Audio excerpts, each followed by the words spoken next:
Hari ini kita mendapat informasi, ya, Pak Dadang memerintahkan seluruh PNS membuat PP-nya di dalam apa namanya itu, di dalam WA-nya itu adalah mengatakan bahwa ini bisnis to bisnis. Tidak ada Dadang terkait di situ. Ini kejahatan lagi, Pak.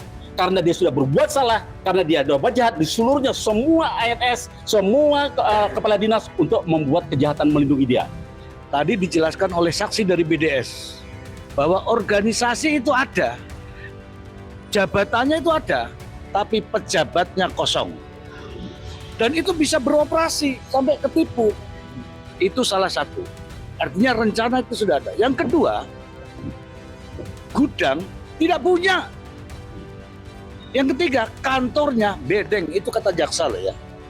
Dan inilah saya melihat bahwa kasus ini BUMD. Artinya badan usaha milik daerah. Dan pimpinan daerah harus bertanggung jawab ini. Kita ingin bahwa pemerintah Kabupaten Bandung ya turun bagaimana menyelesaikan permasalahan ini, ya kan? Ini bukan hanya sekedar angka, ya, tapi ini adalah mengkaitkan kita bahwa ini adalah iklim investasi yang buruk. Ada bagiannya Dasko, Ya, mungkin ya boleh. BD, ya, sehingga kita juga akan diberikan asuransi, ya, dan tidak lepas lagi bahwa ini adalah programnya Pak Prabowo, ya kan, dan juga saat kemarin itu saya juga dipanggil sama inspektorat, ya, bahwa kita ini disuruh membuat konsorsium, ya kan, bahwa kita akan diberikan proyek langsung oleh Pak Bupati, ya, tapi pada saat itu saya bersama-sama dengan PT Indonesia dan kuasa hukum saya yang mengatakan bahwa kalau proyeknya kerugian kita senilai 100 miliar lebih, artinya Pemprov Kabupaten Bandung harus memberikan proyek 1 triliun, ya. Nah, 1 triliun itu kalau margin kita 10%, artinya adalah bagaimana mungkin ada proyek di Kabupaten Bandung senilai 1 triliun. Itu pertama. Yang kedua, ya kita sampaikan juga bahwa tidak mungkin ya para korban ini mengeluarkan uang 900 miliar untuk marginnya 10% untuk mendapatkan margin yang 100 juta tersebut. Jadi 100 miliar tersebut. Jadi intinya adalah yang saya mau sampaikan, kita ingin bahwa pemerintah Kabupaten Bandung ya turun bagaimana menyelesaikan permasalahan ini, ya kan. Ini bukan hanya sekedar angka, ya, tapi ini adalah mengkaitkan kita bahwa ini adalah iklim investasi yang buruk yang berada di Kabupaten Bandung, ya. Dan kami ingin bahwa dari hakim maupun hakim dari JPU kita meminta bahwa kasus ini harus dikawal dengan selurus-lurusnya sehingga siapa dalang di balik semua ini. Seperti yang saya sampaikan juga waktu saya bertemu dengan Pak Kajari, waktu itu mungkin ada teman-teman yang lain, Pak Kajari juga menyimpulkan bahwa BUMD ini dilahirkan untuk melakukan tindak kejahatan. Bu, penawaran proyek tadi yang senilai sebesar 1 triliun tadi kan, apakah ada kaitannya dengan penyebutan keterlibatan Bupati dalam kesaksian tadi, Bu? Kalau boleh tahu keterlibatannya sampai sejauh mana, Bu? Keterlibatannya seperti ini, Pak. Mana mungkin seorang institusi, ya, inspektorat bisa, ya, memang terserah saya gitu mau ngomong gitu kan, tidak mungkin. Pasti ada pesan langsung, ya kan, daripada Pak Bupati untuk ke inspektorat. Walaupun pada saat itu ketuanya adalah Marlanir Samsu yang mengatakan tidak pernah ketemu saya di saat saya beraudiensi dengan inspektorat. Tapi saya tidak pusing siapa itu Marlanir Samsu, yang penting bahwa lembaganya, institusinya yang mengatakan bahwa kita disuruh membuat konsorsium dan diberikan proyek langsung dari Pak Bupati, begitu. Terus kan ini kan proses kasusnya kan sudah sampai ke persidangan bahkan ke tahap 5 ya, Bu ya. Apakah dari APH sendiri belum ada indikasi pemanggilan terhadap Bupati yang diduga terlibat, Bu? Kalau pemanggilan dari Pak Bupati saat itu kami beraudiensi dengan kejaksaan, pihak kejaksaan memberikan foto-foto kepada saya bahwa Pak Dadang Supriyatna sudah diperiksa. Terus sejauh mana katanya pemeriksaan terhadap Bupati? tergantung nanti sidangnya gitu ya. Tapi Bu, kalau dari kesimpulan Ibu berdasarkan tadi yang diakui oleh dua saksi yang lainnya, apa Bu yang bisa disimpulkan dari persidangan hari ini, Bu? Sebenarnya kalau kita melihat ya bahwa yang bawah-bawah ini tidak dilibatkan, ya kan? Artinya bahwa ya kan yang tahu ini atas-atas aja ini proyek ayam ini, dan itu pernah diakuin juga oleh legalnya daripada BUMD ini, Pak Adeng. Karena saya ingat sekali waktu saya bersebelahan dengan Pak Adeng itu di Pengadilan PN Jakarta Pusat saat saya mencabut gugatan saya, yaitu gugatan PKPU saya, dia mengatakan, Bu, saya itu tidak diizinkan untuk mengetahui proyek ayam ini. Badan proyek ayam ini khusus untuk KPA-nya direksi dan komisaris. Apakah ada surat perintah khusus untuk menghentikan bisnis ini? Oke, kalau itu saya aja yang jawab ya. Kalau surat itu, saya juga kaget itu menjadi dasar pembelaan yang saya duga supaya melepaskan yang di atas nih, baik komisaris ataupun kuasa pemilik modal, dalam hal ini Bupati Kabupaten Bandung, Si Dadang Supriyatna, untuk tidak terseret dalam pusaran kasus ini. Saya barusan tadi itu di luar ya, saya karena tidak diperkenankan masuk ke ruangan sidang, karena saya akan bersaksi juga selanjutnya. Pak Aceng ini, Pak Aceng adalah korban klaster ketiga, Mas. Klaster ketiga. Surat itu kalau saya baca di surat dakwaan, diberikan tanggal 1 Juli. Komisaris memberikan surat ke direksi untuk menghentikan bisnis atau kerjasama dengan Kastam atau Cahaya Frozen Raya. Tapi pada faktanya, Pak Aceng mendapatkan tawaran untuk menjadi vendor bisnis ini, itu melalui wakil bupati, mantan wakil bupati ya Pak Aceng, mantan wakil bupati Cirebon, yang menjadi marketingnya, kalau bahasa zaman now, maklar atau calo, yaitu Nur Asik. Jadi perlu kita catat bahwa bisnis ini menggunakan banyak maklar-maklar, calo-calo atau marketing untuk mencari korban. Nah, lalu Pak Aceng tadi cerita nih, ya, bahwa Pak Aceng langsung ke kantor BDS, ketemulah dengan si Wahyu, nanti dulu. Wahyu yang tadi bersaksi, kebetulan Januarnya tidak ada, dan saya tahu, saya juga nggak pernah ketemu Januar tuh di kantor BDS, karena nih orang nggak pernah ada di kantor, entah kenapa. Entah gimana saya nggak tahu, apa cari korban keliling Jakarta atau gimana saya nggak ngerti. Tapi yang jelas Pak Aceng yang menemui adalah yang namanya Asep Wanwan. Asep aja, bukan Asep Wanwan. Asep aja, bukan Asep Wanwan ya. Oh, mengenalinya Asep. Nah, coba Pak Aceng aja nih biar nggak salah nih. Ya biar ya, Asep itu siapanya Pak Aceng? Ya waktu itu bagian dari korporasi BDS. Bagian korporasi itu. Nah artinya begini, oke lah kita entah itu Asep Wanwan, entah Asep siapa, karena Asep ini kan banyak yang nama Asep di Jawa Barat ya. Yang jelas itu ke kantor BDS loh. Artinya pada saat itu apa tidak ada yang mengawasi ini? Apa tidak ada? Faktanya ada korban yang datang ke kantor itu di bulan Agustus akhir ya Pak Aceng. Nih Pak Aceng nih. Jadi satu fakta ini saja sudah mematahkan argumentasi surat itu. Seperti itu, dan membuktikan bahwa ini memang sudah direncanakan kejahatan ini untuk terus mencari korban. Selama masih dapat korban, akan jalan terus bisnis ini. Kalau bisa nih 50% rakyat Indonesia jadi korban. Nah, oke. Jadi mungkin saya tambahin ya mengenai surat daripada bupati atau surat dari komisaris ya kan. Menurut saya, Pak, saya bekerja di perusahaan go public, ya. Saya kerja di perusahaan, saya cukup mengenal bagaimana korporasi seperti apa. Apakah pertanyaan saya surat itu tiba-tiba ada, ya kan? Itu satu. Apakah tidak ada namanya kalau misalnya kita nih setiap kali ada proyek apa itu biasanya itu di sisi kemana, ke seluruh direksi dan komisaris untuk mengetahui. Tapi kalau ini waktu digerebek sama kejaksaan tiba-tiba ada penemuan surat ini, kami tidak yakin bahwa surat ini adalah benar, gitu kan, ya. Dan itu satu. Yang kedua adalah bahwa saya itu ditawarinnya di bulan Juni. Saya baru tanda tangan kontrak. Tanggal 1 Juli itu saya mengirimkan ayam. Artinya kalau memang ini dia harus berhati-hati, ngapain mencari korban-korban yang lain seperti kita-kita ini gitu loh.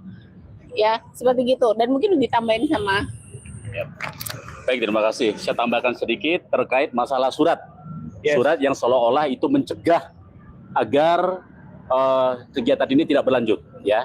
Tadi kan surat itu katanya dari komisaris pada bulan Juli ya, betul ya? Juni ya, oke, malah Juni. Nah, Juli atau Juni lah, pokoknya seperti itu kan. Dan surat itu pasti diketahui juga oleh Pak Dadang Supriyatna, pasti, ya kan? Ada tebusan atau laporan. Tetapi anehnya, pada bulan September itu Ibu Novi, Direktur Keuangannya, datang ke kantor saya atas perintah dari Pak Dadang Supriyatna, ya, Bupati. Itu pengakuannya, ada buktinya, ada fotonya. Nah, kok aneh kan? Katanya Pak Dadang Supriyatna sudah menyetop tidak lagi agar proses bisnis ini berjalan. Kok disuruhnya Direktur Keuangannya ke kantor saya? Ada bukti, ya. Berarti sudah jelas yang dijelaskan Pak Dede dengan Bu Vita tadi, surat ini hanya berpura-pura saja, seolah-olah dia sudah mencegah bisnis ini tidak berjalan. Itu satu. Yang kedua, kalau kita perhatikan semua, sekarang kasus ini dikatakan oleh mereka bahwa ini bisnis to bisnis. Berarti ini bukan pidana, bisnis to bisnis. Faktanya Pak, ini bukan bisnis to bisnis. Kita semua orang bisnis. Kita tahu ini ada penipuan dan kejahatan yang dibungkus dengan bisnis. Sekali lagi, penipuan kejahatan terencana yang sudah direncanakan yang dibungkus dengan bisnis. Tapi dia bertahan seolah-olah ini bisnis. Buktinya, saya bertransaksi dengan BDS bulan September.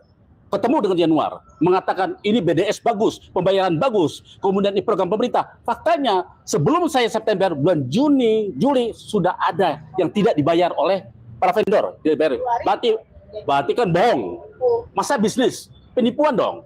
Ya. Kemudian dia bilang program pemerintah ketahanan pangan. Tidak ada satupun program pemerintah yang ada. Bohong lagi.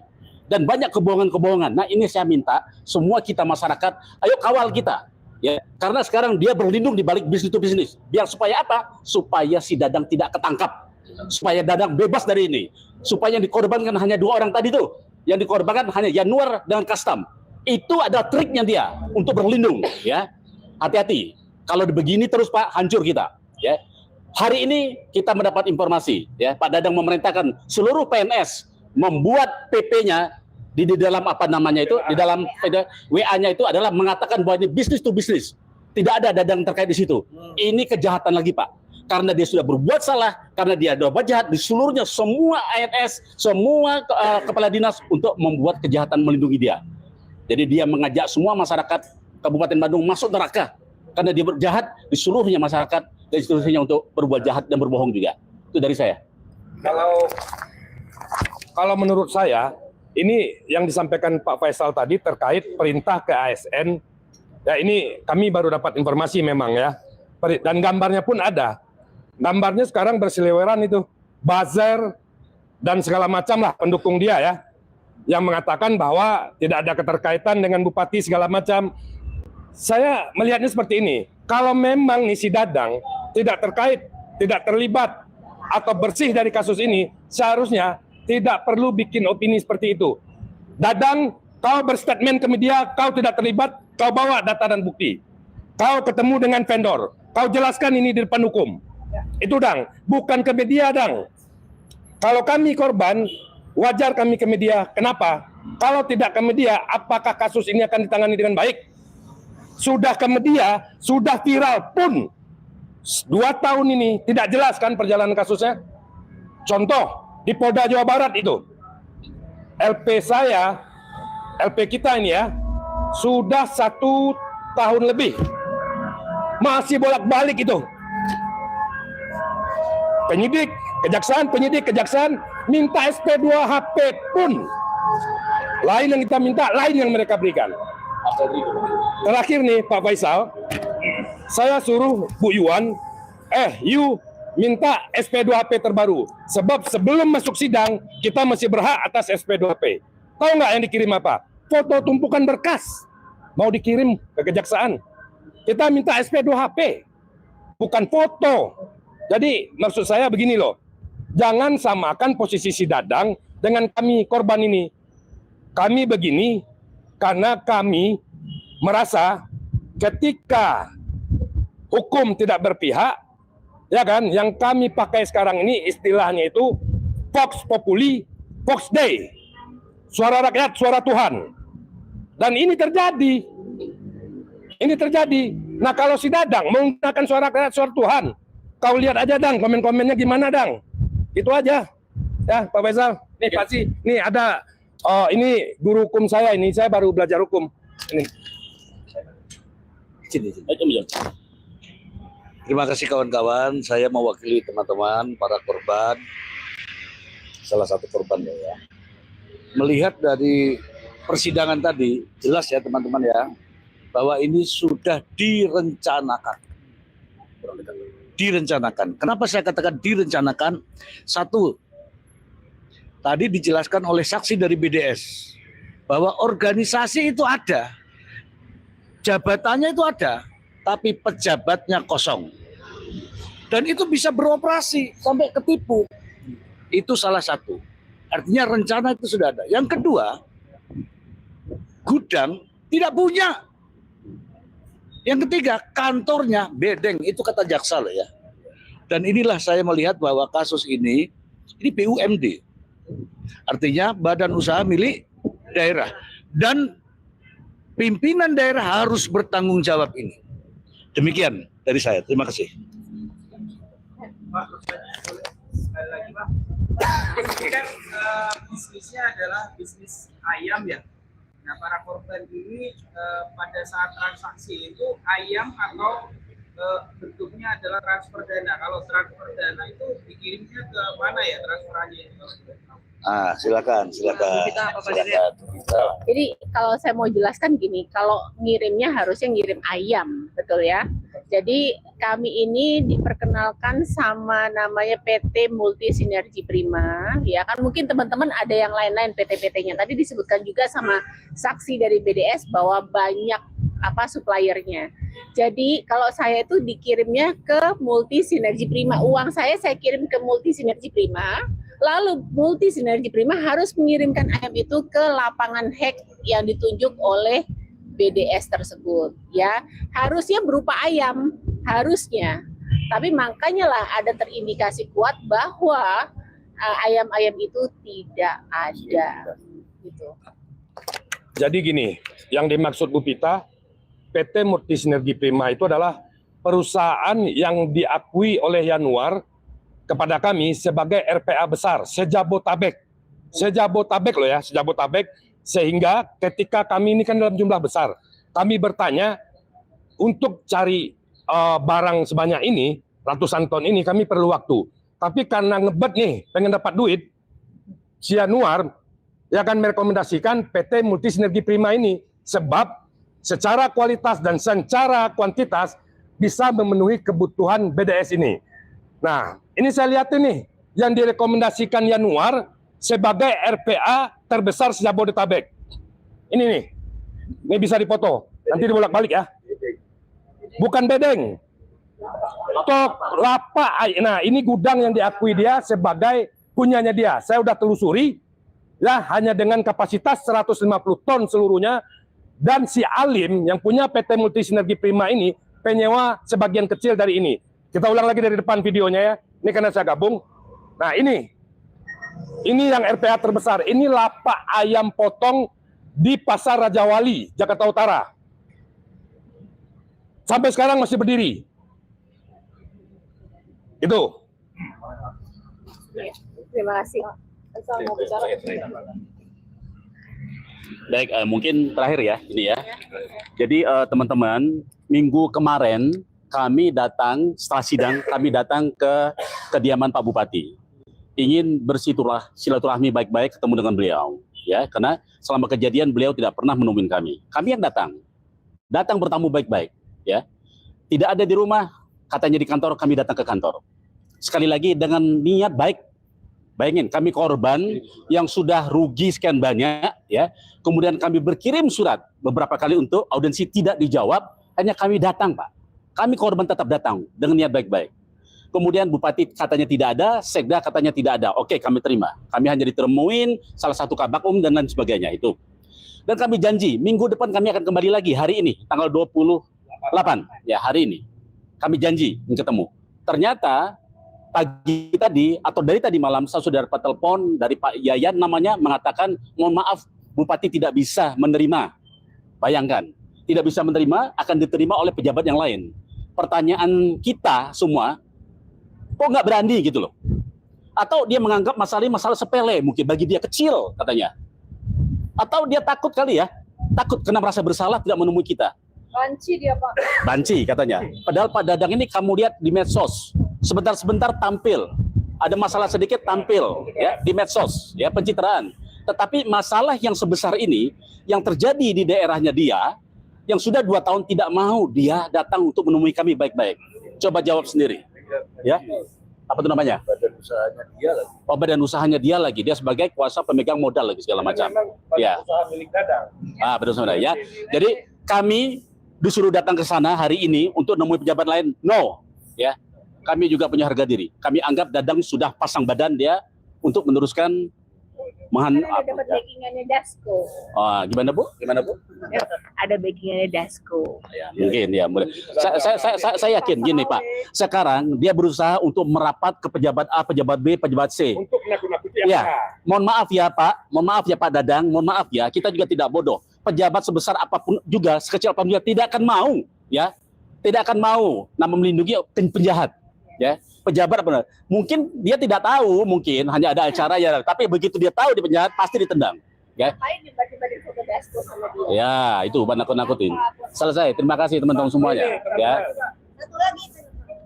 Ya, ini Tadi Pak Dede. disebutkan oleh Pak Dede tadi kan ada mualim di situ. Apakah apakah sudah diperiksa oleh pihak kejaksaan? Minggu depan akan menjadi saksi ya. Jadi minggu depan si Alim besok minggu depan akan menjadi saksi barengan Pak Dedek gitu. Katanya enggak tadi. Katanya masih perlu waktu karena bikin kerangka-kerangka apa. Ya. Pokoknya berikutnya adalah saksinya bersama dengan Pak Dedek ya kan. Jadi saksinya mereka ada Alim sama satu lagi Novi dan Pak Dedek begitu. Jadi tunggu tanggal mainnya. Kita akan selalu sampaikan. Ya, nanti pasti kita selalu update.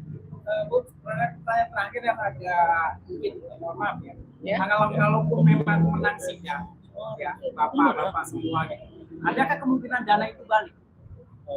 Ya, Itu yang kita kejar. ya itu yang kita kejar Ya, sebenarnya. maksudnya dari mana? Gitu. Jadi intinya gini Pak. Jadi kita kan maunya semua yang jadi terdakwa jangan 2 orang aja. Kita maunya terdakwanya yang terlibat kan banyak. Contohnya si Novi, si Asep Wanwan atau si Alim. Ya di mana ya kan? Dari pihak kejaksaan akan merampas aset-aset tersebut, ya kan? Itu satu dan TPPU-nya itu, ya kan? Yang kedua, kalau nggak cukup kita akan melakukan gugatan di pengadilan PMH, perbuatan melawan hukum yang dimana akan kita gugat Dadang Supriyatna. Atau begini. Ya, jadi sampaikan dengan Dadang.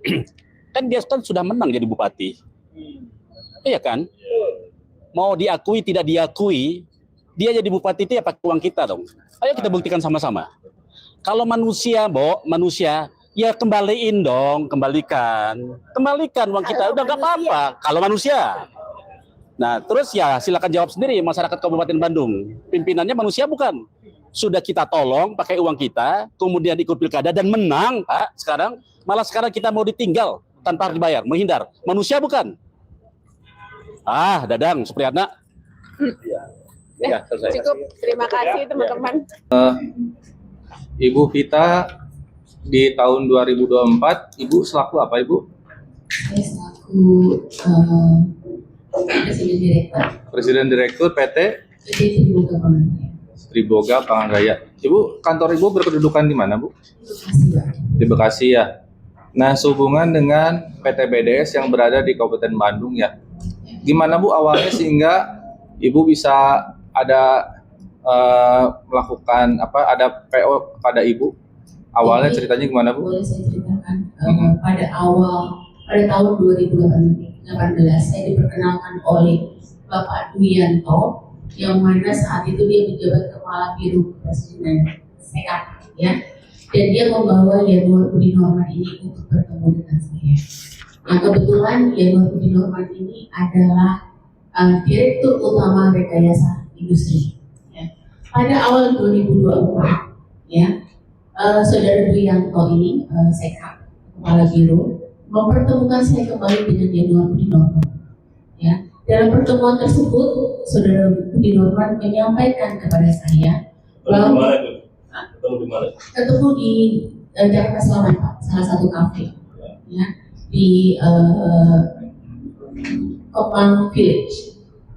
Nah, dalam pertemuan itu, Saudara Yanuar Budi Norman menyatakan kepada saya bahwa dia menjadi Direktur Utama PT Bandung Jaya Sentosa. Nah, dan dia sampaikan juga bahwa BUMD ini, Parcel Roda ini dimiliki oleh pemerintah Kabupaten Bandung. Informasi itu menjadi penting bagi saya sejak awal karena dia menawarkan saya pekerjaan, yaitu program ketahanan pangan, ya. Dan dia sampaikan juga pada saat itu bahwa yang pertama yang meyakinkan saya adalah PT Bandung Jaya Sentosa ini merupakan BUMD yang mulia, yang seluruh sahamnya dimiliki oleh Kabupaten Bandung, ya. Yang kedua, proyek tersebut merupakan bagian dari program ketahanan pangan pemerintah Kabupaten Bandung sesuai dengan Perda nomor 11 tahun 2022. Yang ketiga, anggaran proyek ini tersedia melalui APBD Kabupaten Bandung. Ya, yang keempat, seluruh pembayaran kepada saya, tentunya kepada PT Triboga Pakraya, yang diatur di perjanjian kerjasama kontrak payung, ya. Saya itu berkontrak tanggal 1 Juli 2024 yang akan berakhir tanggal 30 Juni 2025, ya. Nah, kami menandatangani itu pada tanggal 20 Juni, tapi saya mulai mensuplai itu tanggal 1 Juli karena saya baru menerima PO dari BUMD ini tanggal 1 Juli. Ya. Izin Bu, sebelum lanjut ke sana ya, kita cerita sebelum ada tanda tangan perjanjian itu ya.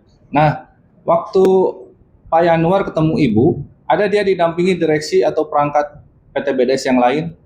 Saat itu Pak Yanuar ini selalu didampingi sama ajudannya. Siapa Bu? Jaili, ya. Jaili. Ya. Lalu ada siapa lagi Bu dari PT BDS yang mungkin mendampingi Pak Yanuar? Tidak ada, Pak. Tidak ada ya. Selalu saya bertiga, saya Kepala Biro Kepresidenan dengan Pak Yanuar dan ajudannya. Waktu dia menyampaikan hal-hal yang tadi Ibu sampaikan tadi ya, selain ada pembicaraan dari Pak Yanuar, ada dia menunjukkan dokumen-dokumen juga bahwa benar PT BDS ini punya pemerintah daerah Kabupaten Bandung. Karena saya berkontrak dengan BDS, tentunya saya meminta akte-akte daripada BDS. Diserahkan oleh Pak Yanuar sendiri ya, diserahkan kepada Ibu ya. Betul. Jadi Ibu yakinlah bahwa oh memang betul omongan Pak Yanuar ini ya. Yang karena dimiliki 100% oleh pemerintah Kabupaten Bandung. Dan saudara Yanuar Budi Norman, ya Mbak silakan aja kalau misalnya nanti ke depannya Mbak mau ketemu sama Pak Bupati. Ya, dia menyampaikan begitu. Jadi intinya karena dia meyakinkan saya dengan begitu, makanya saya melihat di akte tersebut ada nama Pak Danang Supriyatna sebagai kuasa pemegang modal. Itu ya. Nah, kemudian sehubungan dengan itu profilnya PT BDS. Ibu tahu dari mana bahwa Pak Yanuar ini punya pengalaman sebelumnya di perusahaan-perusahaan lain, Ibu? Karena saya diperkenalkan di tahun 2018 itu bahwa dia adalah Biro Rekayasa Industri. Itu ya.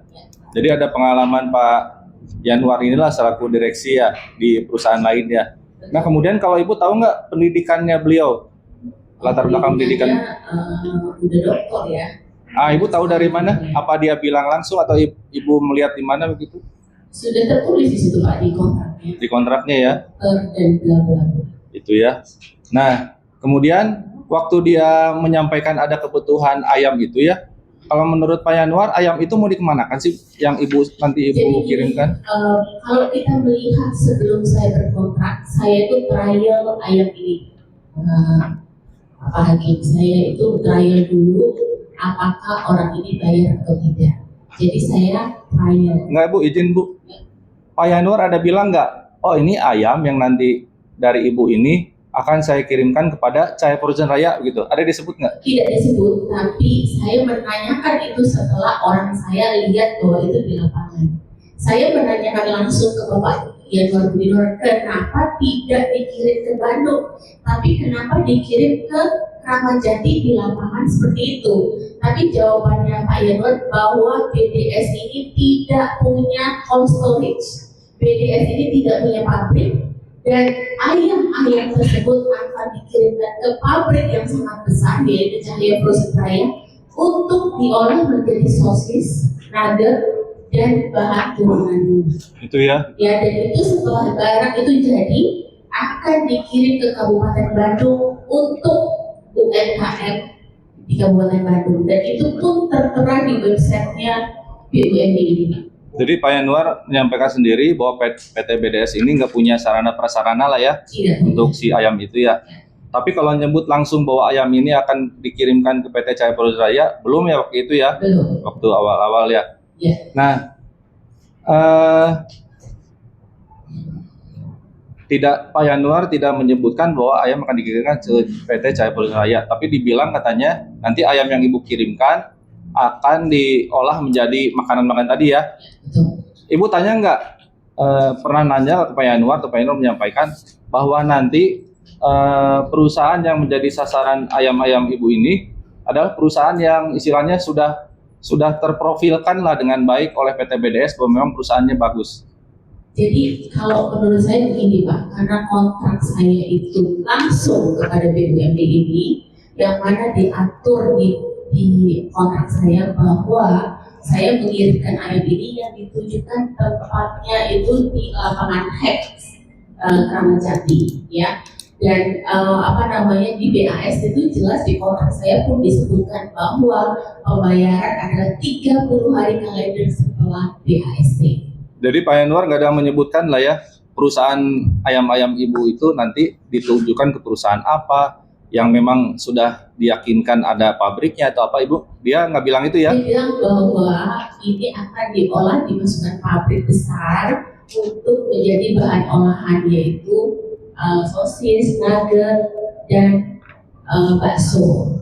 Tapi ada dia nggak memperlihatkan, Bu, kalau tadi kan kalau profil PT BDS dia ada menyampaikan akta ke Ibu ya. Tapi kalau sehubungan dengan itu ada nggak dia misalnya menyerahkan profil PT Cahaya Frozen? Tidak pernah. Tidak pernah ya. Jadi tiba-tiba dibilang perusahaan saja ya yang memang menurut Pak Yanuar prospeknya bagus ya.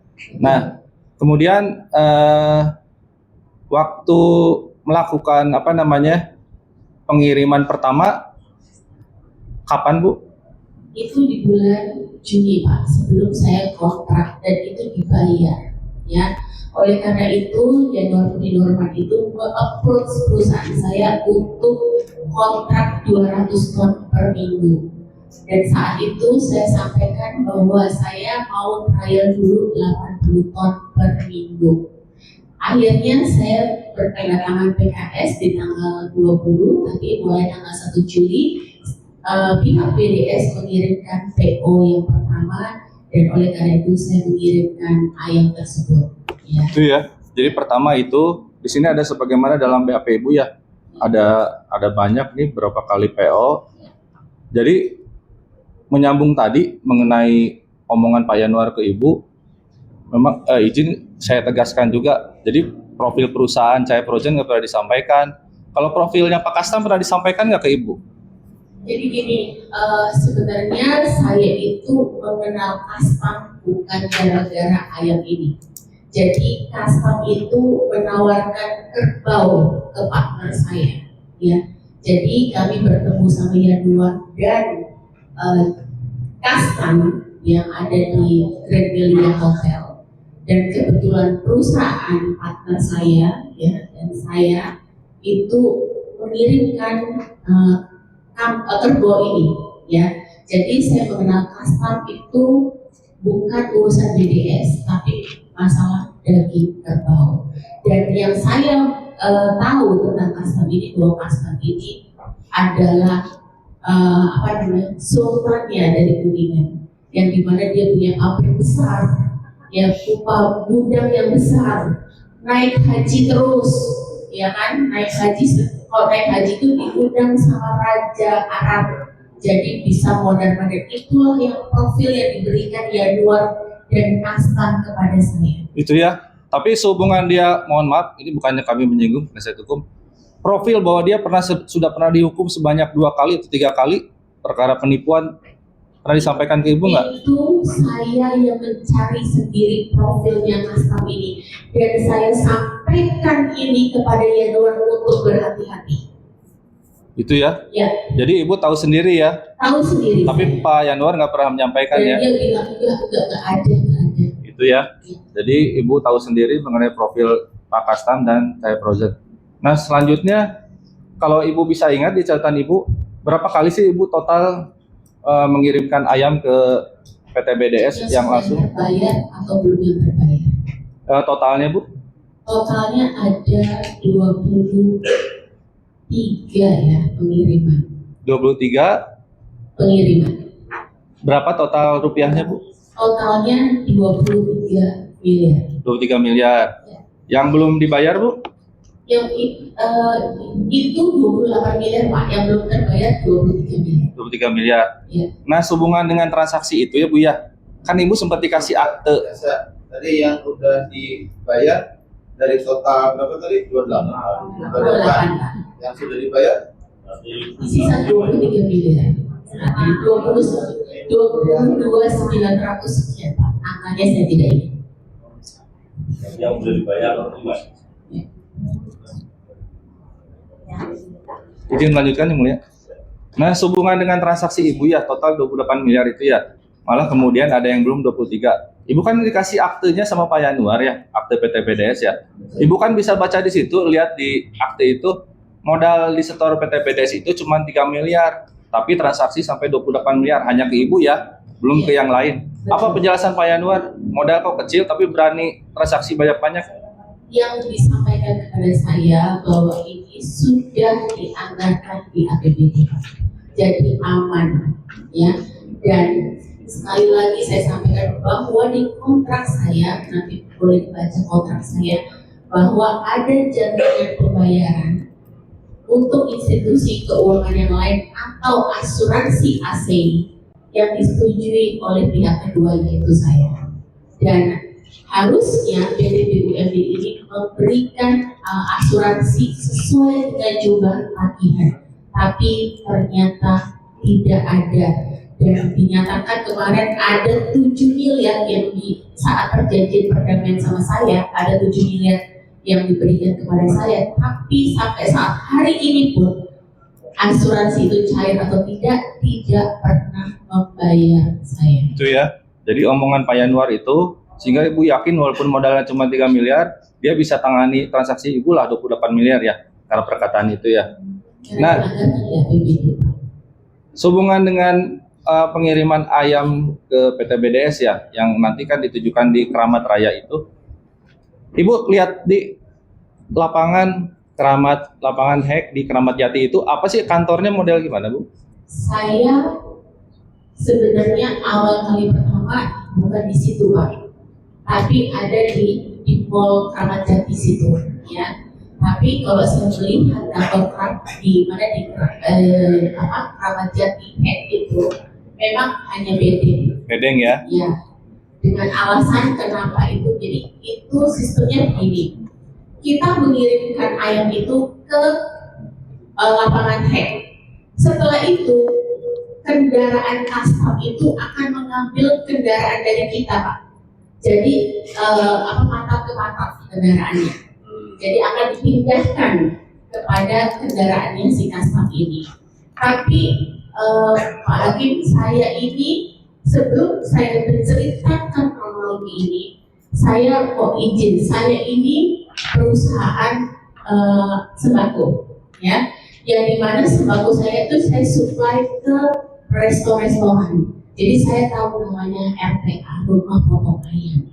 Nah, dengan kuantitas yang cukup besar, 80 ton sampai 120 ton, saya tuh bertanya, beli ayam itu di mana dengan jumlah besar begini. Akhirnya saya direkomendasikan oleh saudara Yanuar Budi Norman, yaitu PT Multi Sinergi Prima, yaitu Alim, yang dimana saudara Yanuar Budi Norman memberikan kontak itu kepada saya.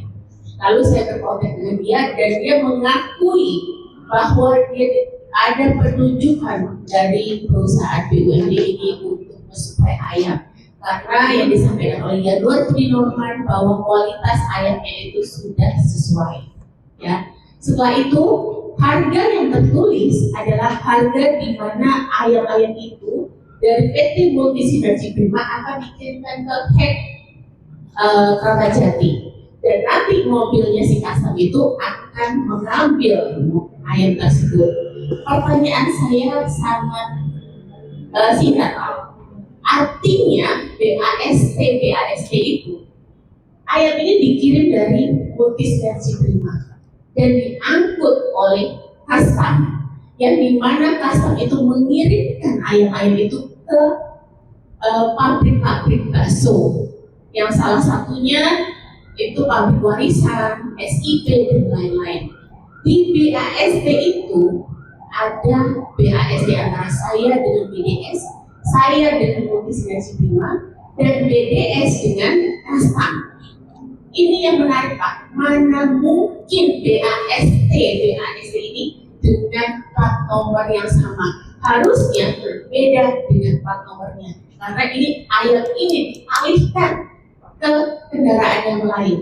Itu yang saya curigai. Ya. Jadi Pak Yanuar juga untuk memenuhi kebutuhan pengiriman ayam itu pernah merekomendasikan PT MSP itu ya. Betul. Ibu ke MSP aja ngambil ayamnya supaya Ibu bisa penuhi kebutuhannya PT BDS ke Cahaya Frozen itu ya. Ya. Nah tapi kemudian Ibu ada pernah lihat-lihat juga ternyata menurut Ibu itu hanya surat-suratnya aja, barangnya mah nggak ada Bu ya. Jadi gini, itu indikasi gini Pak, setelah saya mengirimkan ayam itu 80 ton dibayar oleh BDS. Setelah itu saya menaikkan kuota saya menjadi 120 ton. Lalu ada 3 RPA yang kecil-kecil ini yang biasa saya beli ayam, datang ke kantor saya 3 orang. Dia mengatakan, Bu Vita, saya tidak iri sama Bu Vita membeli ayam dari Alim ini, tapi Ibu tandain ayam-ayam Ibu ini, pasti balik lagi. Artinya tertentu jadi puter Pak, diputer nanti ditunjuk ini tunjuknya ini, itu satu. Yang kedua, hari itu juga saya nelpon kepala biro kepresidenan karena saya kenal dia itu dari kepala biro kepresidenan. Saya minta bertemu dengan Yanuar Budi Norman. Akhirnya saya bertemu di Cibubur. Saya bertemu sama Yanuar, saya sampaikan bahwa ayam ini satu dijual harga murah, dibakar ayam ini sama Kasam, ya lebih murah 10.000 Pak. Kita jual sama BDS 38.000, tapi di lapangan orang jual 28.000, ya. Dan dia tidak kaget mukanya. Ya udah biasa Mbak, namanya bisnis kok, begitu. Terus yang kedua saya bilang, ini cuma kertas doang, udah Mbak, yang penting amanah. Dia bilang begitu, yang penting amanah. Saya bilang sama Yanuar, saya tidak mau ini, saya minta uang saya semuanya kembali. Dan dari detik itu juga sampai sekarang uang saya tidak pernah kembali. Setelah itu saya menyuratin BUMD ini berkali-kali, tapi tidak direspon dan tidak dibayar. Setelah itu saya pakai lawyer Pak Hakim, saya hire lawyer saya bersomasi perusahaan ini sampai 3 kali, akhirnya tidak ada etikat baik untuk membayar. Setelah itu saya dan lawyer saya mem-PKPU perusahaan ini, BUMD ini. Akhirnya 1 bulan Pak, dia itu mencari saya, ingin berdamai. Saya bilang baik, ya udah bikinlah surat perjanjian perdamaian. Bikin perjanjian surat perdamaian, saya disuruh mencabut gugatan saya di Pengadilan Negeri Pusat Jakarta Pusat. Saya cabut, dia bikin surat perjanjian. Tidak ada satupun di perjanjian perdamaian itu yang dipenuhi. kedua, saya bikin akte notaris pernyataan hutang. Dia juga datang, ada fotonya. Nanti tahun 2025 Januari. Setelah itu tidak ada satupun dari akte notaris itu yang dipenuhi oleh Biro BUMD ini. Akhirnya saya melaporkan ini ke kejaksaan atas tindak pidana korupsi GCG bahwa ini BUMD ini tidak terlihat. Dan sebelum itu Pak, kita flashback sedikit ya, pada saat itu Pak Bupati menang kampanye, saya datang ke rumah dinasnya Pak Bupati. Saya sampaikan sama Pak Bupati bahwa BUMD Anda ini hutang dengan saya 23 miliar. Dan saya juga kongresi dia selamat ya. Dan dia sampaikan, oh ya nanti saya hubungi dengan bersangkutan. Hutang itu harus dibayar. Dia menyampaikan seperti itu. Setelah itu Pak, saya bersurat resmi kepada kejaksaan. Kalau nggak salah tanggal 16 Januari 2025. Dan setelah itu tanggal 30 Januari keluarlah surat penyelidikan daripada kejaksaan.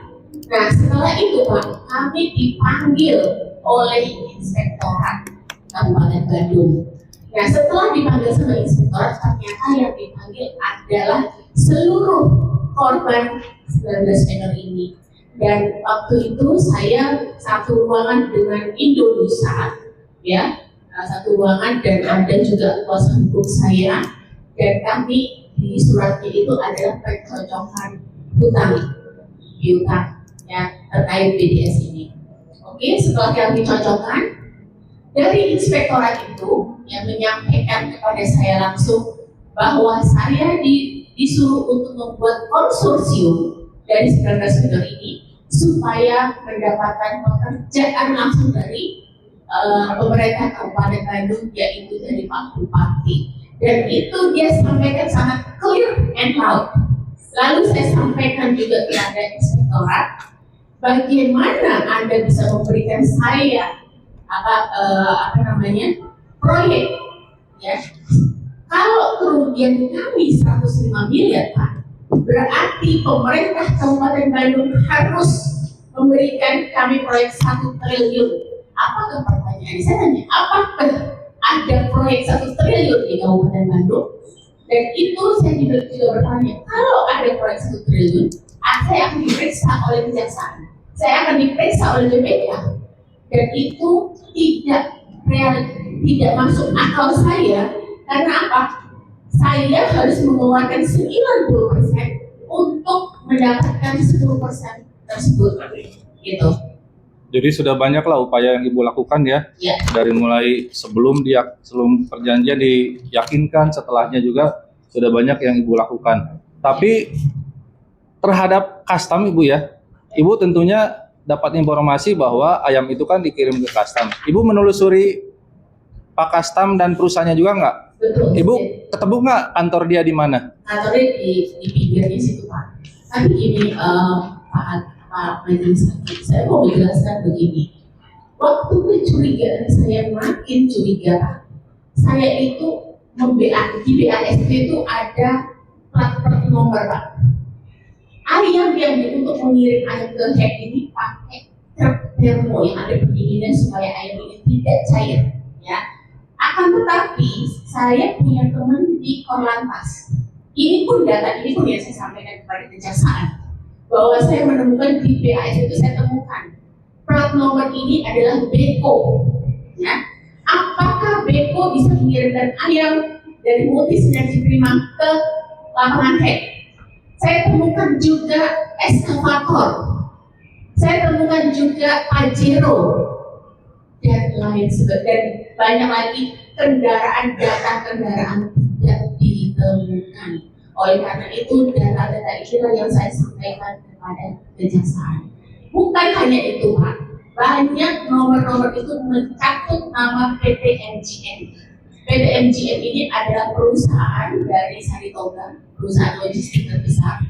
Dan saat kami dan tim saya udah datang ke MGM, ya menyampaikan apakah betul ini kendaraan mereka. Dia menulis, saya ada listnya, saya memberikan surat resmi kepada MGM ini, dan mana saja pak nomornya MGM ini, mereka membalas saya secara tertulis, dan dia menyampaikan kepada saya bahwa saya kan membeli ayam ke PT MSPA, Multi Sinergi Prima, dan dia menuliskan bahwa dia tidak ada hubungan kerjasama dalam bentuk apapun dengan PT Multi Sinergi Prima untuk mengirimkan ayam itu ke BBS, ya.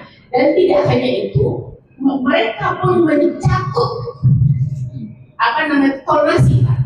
Kenapa saya bilang mencatut? Tim kami ada videonya, nanti ada surat rekamannya. Saya juga supirnya juga sudah saya rekam. Saya minta bahwa boleh jadi rekam di surat jalan dari MSP itu. Tanda tangan supir pun itu fiktif semuanya, ya, bohong semua itu. Lalu dan supir-supir itu bilang, Bu, saya tidak pernah ngambil ayam ke Multi Sinergi Prima untuk kesini.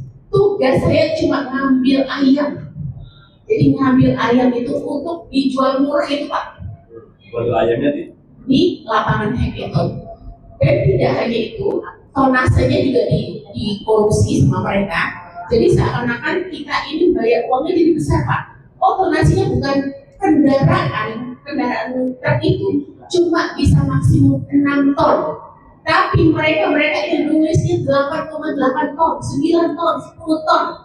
Dan yang mengejutkan saya, orang saya kalau lihat di lapangan ketemu si Putra, ya, saya tanya, pernah nggak lihat itu kendaraannya? Jadi kendaraan itu ada di sana, Pak. Oh, ini punya kita, ya.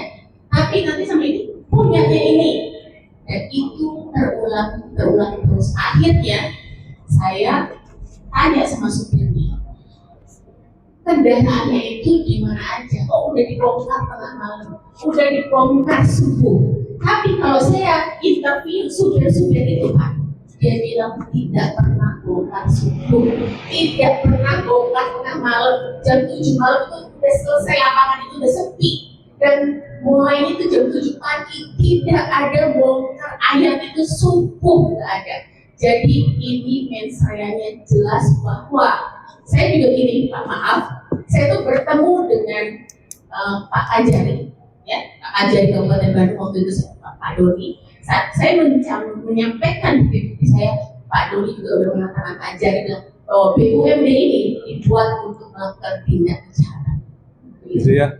Jadi sebagai dasar pembayaran BDS kepada Ibu itu kan pegangannya BST itu, Bu, ya. Betul. Berita acara serah terima barang. Dari situlah Ibu lihat nomor polisi mobilnya ternyata ada campur dengan Pajero, dengan Beko dan lain-lain yang gak ada hubungannya dengan pengangkutan ayam. Ya, Kemudian itu bukan datanya, Pak. itu kemudian Ibu cek juga supir-supirnya ternyata nggak pernah ada yang mengantar itu di BST itu, ya. Betul. Jadi ada kecurigaan Ibu bahwa apakah betul barang itu memang diantar oleh supir-supir atau tidak, ya. Ibu lakukan penelitian itu, ya. Ibu wawancara juga, ya. Kebetulan PT MGM ini, Pak, yaitu kalau kendaraannya itu kan ada GPS, sangat udah canggih. Jadi titik mana itu kalau di dalam kita, kalau memang diizinkan di persidangan, saya bisa kasihkan bukti bahwa kami tidak pernah mengambil di titik-titik ini, gitu. Dan saya sudah, saya rasa kejaksaan juga sudah ke PT MGM.